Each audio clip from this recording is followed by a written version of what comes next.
So I know you're all eager to hear from Nancy. First of all, this is such a beautiful film. Not just a portrait of a great star, but also what a wonderful story of Hollywood, I think, and how Hollywood has changed, and also how Asian American images have changed as well. I'm very curious, though, about how did you get to know Nancy, and how did this idea of this documentary first arise? Because you have great access in the film. Yes, that's true. We would be here too long if I went through the whole story. I'll start by quickly saying that, like a lot of the older guys in the room, when we were 18, we went to see a film called The World of Suzie Wong. We went for different reasons, but we all fell in love with this beautiful lady next to me. And I think the idea slowly began from there. And it was during my time at Warner Brothers that I had got talking with Nancy's niece, who holds a very senior job in distribution there, who introduced me to Nancy. And it was at that first introduction that we got to start talking about the idea of putting her life on film.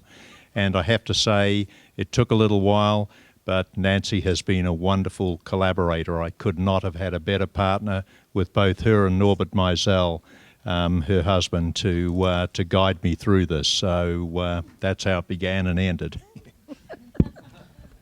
Nancy, any thoughts when he first approached you to do a documentary? Yes. When Brian approached me to do a documentary on my life, I said, why do you want to do a documentary on my life? My life is not that interesting. And he said something like, well, I beg to differ. And so then we started working, and he said, look, we'll work very closely together. And I know there are certain things, like, for example, about my son, was a very painful part of my life. And I said to Brian then, I said, I don't know, I might not be able to talk about that because it's so personal and I'm a very private person.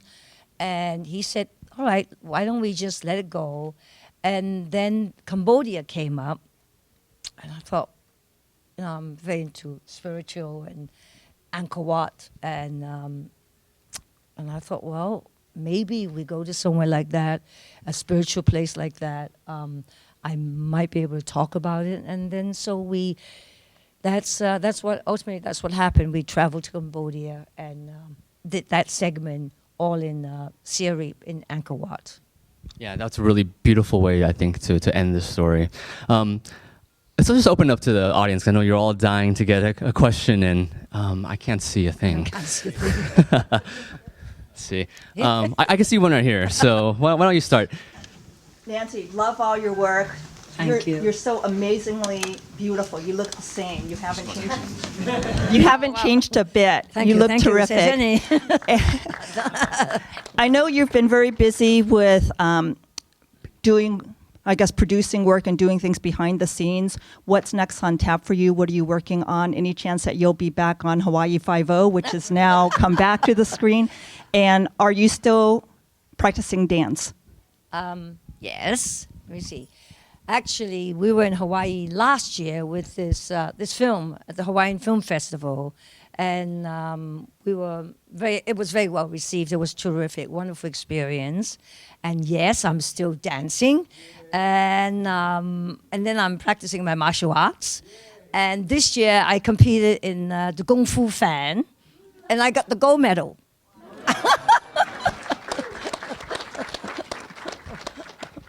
And yes, we are working on a project. I can't really speak much about it because I'm kind of superstitious, and I really don't like to talk about it until it, happens.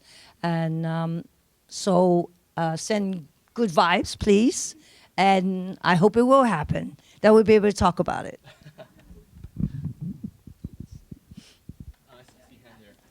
I'll repeat the question if others can't hear.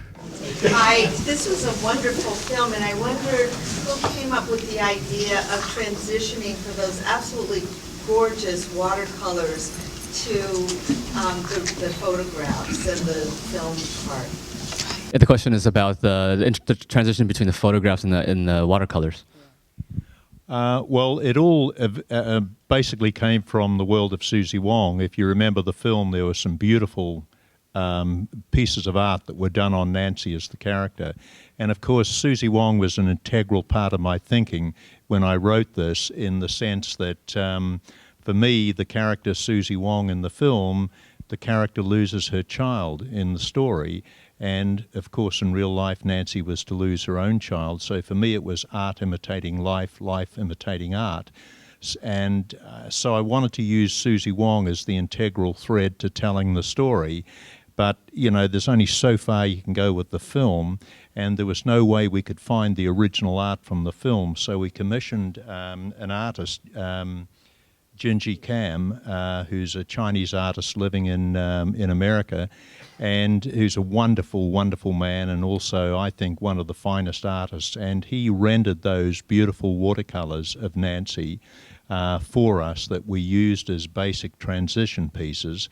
And the other aspect of the Suzie Wong backdrop to this was we filmed the Suzie Wong Ballet in Hong Kong, and they were wonderful people. They allowed us permission to be able to utilize sequences from the ballet to support the watercolors. And so that's sort of the background to how that came about. Hi, Nancy. Thanks again. And I wanted to thank you both for just including the part about how I was a teenage father, took care of my daughter by myself, and we're more like friends, and I appreciated that. And second, I mentioned that my uncle had known you, but I actually am a very close family member of the Carradine family. In fact, Mariah Carradine, that's David's granddaughter, and I are friends. We work out and dance and Kung Fu together, and we support each other as actors. Anyway, my question is, when you were working with Mariah's grandpa, that's actually one of my favorite episodes that I saw in reruns. Any stories, funny things, or what was it like working with David Carradine? David and I worked on, let me see how many projects together. We did Gongfu, and we made a film together. I'm just trying to think. I think we worked on 2 or 3 projects together. Oh yeah, and we did the Western, the McMasters, down in Santa Fe, New Mexico. You know, David's kind of off the wall. He's a really strange person, but he's very professional. So it's great. I mean, he'll come on the set. He knows his lines, and he's prepared. So, but off the set, he's off the wall. I mean, he's really strange. So it's and we became good friends. I'm sorry that he passed away in this unfortunate way, you know, because people remember that instead of remembering his work. And he did some really good work through the years. He was a wonderful actor. Other questions? Yes. I just wanted to, I know I shared this with you, Nancy, the other evening. I'm Gail. Hi. And we had a really good conversation. I'm one of 5 girls in my family. And I did mention to you and want to thank you for making such an impression on our family. We have spanned 3 generations of wanting to be like Nancy Kwan. My mother introducing Flower Drum Song to us, to my generation, with my 4 sisters, and acting out the entire film of, you know, a Flower Drum Song and fighting for your role. And then now my daughter and I sit and watch your DVD. We've watched it at least 3 times over the last year. And my little niece, who is 7, and we still sing I Enjoy Being a Girl's Mother. So thank you very much. Good for you. Thank you. You know, this is the 50th anniversary of Flower Drum Song this year. Yeah. And still amazing. If anyone hasn't seen it, I mean, first of all, how dare you? But I know, like, for my generation, it wasn't. We grew up not really thinking. I was thinking, should we watch this? It's kind of strange. This is like the past, and all these Asian people are dancing. And then, having watched it maybe 2 years ago for the first time, I thought, wow, Asian people were dancing. And that was exactly the point, and we were so moved by that. But sorry, this isn't about me. Any other questions? Yes. Do you speak Mandarin, and have you ever been to Taiwan? 我講得不好，聽講呢度。Actually, I speak Cantonese. 我識講廣東話，你識唔識講廣東話？ And yes, I've been to Taiwan. It's been a long time. I haven't been the last few years, but yes, I've been there. nice place, good food. Any other questions? Yes, I've been to China. Actually, I went to China the first time. I was invited there, many years ago, just before even Nixon went into China. I was in Hong Kong at that time, and they invited me to go to China to help them work on the makeup and hair and things for films. So I remember going to a film studio in Shanghai, and I see this huge box-like thing, and I said, "What's that?" They say, "Oh, that's our camera." They were using these, Russian or whatever cameras I've never seen. I said, "That's a huge camera." I said, "We don't." It's a terrific experience because they were still using too much makeup and things. Good from stage, the transition. And nowadays, they come out with such fantastic films from China. How much it has evolved and changed since then. I'd actually love to hear a little bit about your so-called return to Hong Kong and Taiwan, especially after you became a star in Hollywood.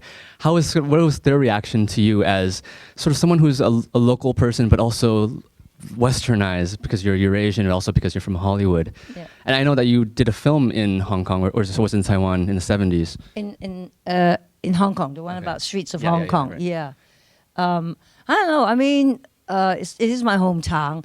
I remember after I did the film, The World of Suzie Wong, I went back home for a holiday. I stayed with my parents for a while. And Nathan Road was a big, long road, a lot of shops. It's quite different from today. Hong Kong has changed immensely. And my stepmother and I, we were in a store buying some material or something. And suddenly I looked and I see at the entrance there, this whole street was lined with people staring into the shop. So I said to my stepmother, what are they looking at? What's happened? Why are all these people out there? And the shopkeeper came, and he said, oh, they just want to look at the big movie star. I said, big movie star? What movie star? Big movie star. And then I realized they were there staring at me, I guess. And then, we're Cantonese, and they don't care. They say, "Oh, she's got freckles. She really has freckles." Look at that face. She's full of freckles. But that's how they are. Oh, she's little. Oh, not as big as I thought she was. But, that's life. What can you do? Today's title has Ka Shen in there. Is that a Cantonese way of... Yeah, that's my Chinese name, Ka Shen. Ka Shen. That's why. Yes. Do you think Hollywood has changed much in using Asian stars? Or are there enough Asian roles? No, I don't think so. I think it has evolved and it has changed, but still for Asian actors, we are far from, I said that the other night, and I really feel that way that for Asians, to get substantial roles that can make a career, that they go into big Hollywood films, in big films. No, it's not there yet. I would love to see it for minorities, like, of course, the African Americans are doing very well on on television and in films, and Hispanics, I guess because of the numbers, have really come up a long way. But Asians, I think, are still lacking. Yes, definitely so. Good roles for Asians. Some of you might have been at this panel we had yesterday here called Asian American Woman in Hollywood. And we had several contemporary actresses, talk about their experiences. And one of them, Lin Chen, said that sometimes she gets a script and there are certain problems in there in the way that the Asian women are depicted. She says sometimes she has to just win little battles on the set, talk to the director, try to tell them, no, that might not be appropriate or something like that. I don't know if you have any stories of little victories that you had. Yeah, I've turned down films that I didn't think that depicted an Asian. I remember one time, I was just enough. I just had enough because it was another kind of Asian. The character, I was against the character. I really didn't like it, and the way they were, the speech that they make Asians sound like, all this pidgin English all the time. So I used to, when I was in the position of getting good roles and I didn't feel that was right for me, yeah, I would say, I'm sorry, I can't do it. that's it. Any other questions? Yes, over here. What was your biggest struggle in giving up your dream of dancing and the transition that you took to becoming an actress? It wasn't so much of a struggle really because I kind of fell into, as I was just in the right place at the right time in Hong Kong, and I did this screen test, which was very silly for me. I mean, I didn't know what to take it seriously. And then I got this contract. So I've never been to America. So I thought, okay, it gives me an opportunity to go and see America. I can always go back to dance. I was very young at that time. And then they put me on the contract. So they gave me, I don't know, so much money per week so I could live on it. I'd never made any money before because I was a student, before that. So I thought, okay, I got some money and I can go to Hollywood. And my father said, well, as long as she stays in, I had to stay at the Studio Club, which was at that time for women only women could stay there. And I guess, I saw the most beautiful women there from all over the world. Aspiring to be actresses or whatever, entertainers. They would stay at the Studio Club. And, and then we had great people hanging out, like Frank Sinatra visiting. I remember Cary Grant to visit, dating some girls. So we got to meet Roger Moore, to meet all these actors and great personalities. I don't know how safe it was, but anyway. So, no, it was, then I found I really enjoy acting. And I thought, well, okay, I can still dance. And I'm still dancing, but, it's been many years since then, so. Any other questions? Let's see. Yes. We live in Los Angeles, not that far from here. What do you think about, I think right now, Taiwan, Hong Kong, and China, they make pretty good movie too. I read some of the newspaper, and they are pretty big. And I guess they reward for the actor and actress they pay for that is pretty good too. What do you think about that? Those people, I guess they just stay there, and we don't get a chance to see those movies. You don't? Because I've seen some really good movies from China, from Hong Kong, from Southeast Asia, Korea. Korea's making, because a few years ago I was on the jury of the film festival in Thailand, and I got to see a lot of Korean movies, and I thought, whoa, you don't get to see them here really so much. But I thought, wow, they have some wonderful directors there from Korea, filmmakers. And China, China's come up with some wonderful films, and Hong Kong too. So, they write, that's the difference. When you're in China and Hong Kong, they write roles for you, as an actor, for the it's not Chinese actor, right? Here, we're still struggling because there's Asian American actors. And I guess the bottom line is, economics, is dollars. If there's a good movie out with Asian American actors, believe me, it would lift it up, and substantial movie, let's put it that way, and open the door for a lot of Asian actors, Asian American actors. And a little shamelessly, if you want to see some of these great films from Asia, we are at an Asian Film Festival. And if you need recommendations, I've got them. Anybody? Yes. Okay, is Ka Shen your company? And then the second recommendation for you is Gongfu Yongchong. Please show that one. It's about the origin of Wing Chun Kung Fu. Oh, okay. Oh, Wing Chun, you mean Bruce Lee? It's called Gongfu Yongchong in Mandarin. Yeah. Gongfu Yongchong? Yeah, it's brand new. I got it for $4 at the 99 Ranch. But is that Wing Chun? That's Bruce Lee's? Right. But it's about the young girl, and the story of her meeting her husband and creating the style. Sounds interesting. Yeah, it's fantastically done. It's a Chinese film. I don't know if it's made in China. I'll look out for it. Yeah, Yongchong Gongfu. And then, is that your company, Ka Shen? Yes. Ka Shen is my Chinese name. So it's your company. Cool. I got to support you. Yay. Any other questions? Yes. Yeah, Yeah, this is for the director as well as Nancy. How long did you sit on your idea of this film and your script, or the idea, and then how long have you and Nancy been working together to make this movie? Long time. Well, it originally, I started the research on this probably a good 5-6 years before I actually met Nancy, because I was at Warner Brothers at the time, and we had 3 of Nancy's films that were put out by MGM and one of the British companies that had never been released. And of course, being a fan, I wanted to put them out in some form of home entertainment, and I wanted to create a 30-minute short documentary at the time as an anchor piece to the films, you know, telling a little bit about Nancy's background and her legacy. But for whatever reason, I couldn't convince the studio to put the titles out. They've never been released to this day. But however, I continued on, and at one point, the thinking was elevated to a feature-length documentary. But again, I thought I might have had the inside track to get the funding from the studio, but again, I couldn't get it off the ground there. So when I finally left, I thought, well, if I'm ever going to do this damn thing, I've got to do it now.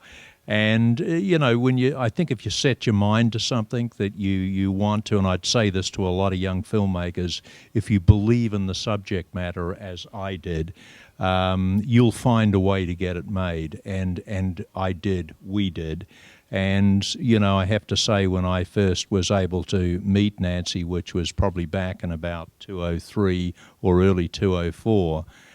We started talking, and then, of course, once I got Nancy's blessing, I went to work to start to write it and to start putting it together and to complete the research. I think it took 4 years to make the documentary. It took us 4 years to put it, from shooting and to editing and putting it together. Yeah.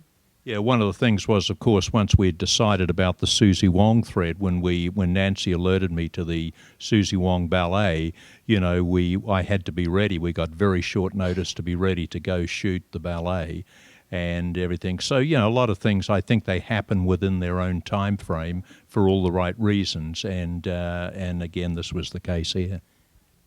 So you had done some research on Nancy prior to meeting her. So you probably already had some idea of her formed in your mind. But when you first met her, did that change, or did you have always your initial thoughts? Well, no, it didn't really change, because I was kind of anxious to meet Nancy to be able to sort of put on the table the concept. And it was never about making a film about you know, the first Eurasian or Asian star, the film star, the legacy. I knew there was more to the story. I had heard and knew a little bit about Nancy's son, and you know, I really, everything I kind of learnt, and by meeting a few people, some people that met and knew Nancy, I knew there was more to this character than Nancy would let on to me. I knew that under the surface there was a real story of a woman's journey. And as I got to know Nancy and we began to talk a lot, you know, and I learned more about her son. What a remarkable young man he you know, he turned out to be as I learned more about him and the relationship. And of course, once I met Nancy, my mind went into overdrive, and of course, you know, it went more into the woman's journey, and I wanted to tell that story. Any other questions? Yes. Here in San Diego, the Asian Theater just put on Flowers, Rum Song, the David Henry Hwang version. And I wanted to know if you could share with us a little bit more about the behind-the-scenes story of filming Flowers, Rum Song, and your favorite and maybe least favorite parts of your portrayal of being Linda Lowe. Actually, let me think. I was just in San Gabriel in Los Angeles. They had a production of Flower Drum Song there too that went very well. That was the David's version, yes. And my experience Flower Drum Song. Well, Flower Drum Song, I was very excited about because I you know, I'm a dancer, so I got to dance and sing in that film, and working with Hermes Penn. Now that's one of the best. I mean, a great choreographer. He did all the Fred Astaire films. they worked together. He was very much like Fred Astaire in build, and he moved like Fred Astaire. And all the famous films that Fred Astaire made was, Hermes Penn was the choreographer. So one time, I can tell a story, we had 6 weeks of rehearsal on Flower Drum Song. So every day, all the dancers got together and we rehearsed the numbers. So one day I'm dancing away in front of the mirror, you know, and looking, and the piano player's on the right-hand side, and I look over there, I glance over and I see this man standing there, and it looked kind of like Hermes, but it wasn't Hermes because Hermes was standing on this other side watching us. So I said, well, he looks familiar. So I'm dancing away, and I look, and I said, wait a minute. I said, that's Fred Astaire. I said, that's Fred Astaire. And then I looked in the mirror and saw all the dancers behind me, you know, and they kind of looked over there and they all went, Fred Astaire, Fred Astaire. So I don't know how we completed our number. And it was great, you know, that we got to meet Fred Astaire, and I got to know him. And wonderful person, and one of my mentors, you know, so it was great. That was a good, that's a perk from working, you know, on Flower Drum Song. Yes. I feel very fortunate to have got to see this today. I just wondered about the rest of the world. I mean, my nieces and nephews and everything. Is this going to be available for TV? Or? Yeah, I think right. Yeah, we're just now virtually completing our film festival circuit, and we're working on some distribution concepts and ideas. One of the things I'm looking to do is to hopefully sub-license Flower Drum Song to get the Blu-ray rights if we can. We're well down the road with discussions, and we may package the film with that. But outside of that, if it doesn't happen, we will be putting the film out in the various markets on DVD and Blu-ray. So yes, yeah. And we are selling the DVDs outside. Yeah, that's right. So you can get it We now. have the DVD out there if you'd like it. Yeah. And there's a Blu-ray of this available as well online? Yes, we have the Blu-ray available online. Okay. We don't have them here, but online. Yeah. I know. I bought the Blu-ray version a few months ago. That's oh, okay, this is not about me. Any other questions?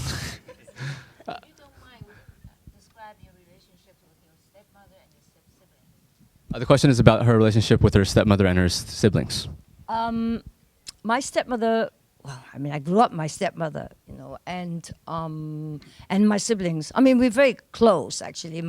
All my brother and sister, except for one. There's 7 of us in the family. There's my brother and I, my older brother and I, KK and I. My brother lives in Melbourne, and then the rest are in Hong Kong. And all of them are lawyers. My sister is a judge. I know. And their husbands, one is a prosecutor, one is a, I don't know, litigator or whatever. And so when we get home and we sit around the table, guess what we talk about? Law. So, yeah, no, we get on very well. My stepmother passed away. What should your father do for a living in Hong Kong, and which part of town is he live in, the Hong Kong side or Kowloon side? We lived on Kowloon side. I grew up in Kowloon side because my father was an architect, and the house you saw, he designed that house. So he practiced as an architect in Hong Kong. I have time for one more question. Last chance. Yes. Hi. Nancy, thanks for coming down and supporting the film festival. My question is, so you're really a global citizen. Could you share some insights into places that you visited, cities that you visited? This is a non-film question, I guess, and the reason why they were your favorite cities or places. Wow. That would take hours. No, but I mean, I love traveling, and we've, just on this documentary alone, we've traveled all over Southeast Asia. Oh no, we didn't go to Europe. But I don't know, it's like people ask me, what's your favorite film? You know, oh, Nancy, what's your favorite film? And I say, well, I have favorite moments. So like, the only place I haven't been to South America, so I can't report back on that. But I love traveling, and I just love learning about another culture, because the world is getting so small, and we're dealing globally with each other today. And I think it's very important. That's why I think it's great living in a place like Los Angeles in America, because you've got everything there. All the different kind of foods, and I love to eat and enjoy eating. So, you know, one night you can go Thai, and then, well, I tend to stay with Asian food, but anything, I mean, anything goes. But I really enjoy, it's a long story, and I can tell you different stories about, you know, going to different places, but I don't think you want to listen to it. All right, I'd say today's a pretty good day to be in San Diego because we got to meet Nancy Kwan. So put your hands together again for Nancy and the director, Brian Jamieson. You've been great. Thank you very much for being here. Thank you.